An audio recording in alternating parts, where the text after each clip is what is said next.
या ठिकाणी रोरो सेवेची M2M ही बोट आज इथे विदर्भात येणार आहे आणि तिचं स्वागत करण्याचं सौभाग्य आम्हाला आमच्या पालकमंत्र्यांमुळे मिळालं आहे। जी बोट सेवा 40 वर्षे जलवाहतूक सेवा बंद होती ती चालू करण्याचं काम आमचे पालकमंत्री नितेश राणे साहेब यांनी केलेली आहे। त्यांच्याबद्दल त्यांना खूप खूप धन्यवाद। अनेक जिल्ह्याच्या विकासाचे प्रोजेक्ट आणण्याचं विजन त्यांच्याजवळ आहे आणि ते त्या अर्थाने काम करतायत।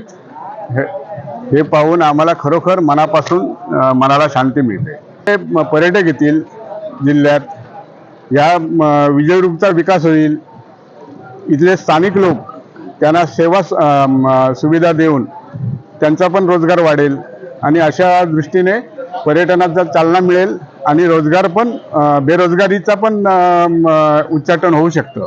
सर्वप्रथम मी आधी आमचे लाडके पालकमंत्री सन्माननीय नितेशजी राणे साहेब यांचे आभार मानतो।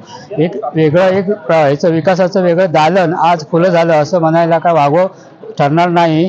त्या दृष्टीने आज आम्ही गेली 40 वर्ष बंद असलेली बोट सेवा आज सुरू होत आहे, त्याचे साक्षीदार होण्यासाठी इथे आलो आहे। खरोखर एक आनंद होत आहे।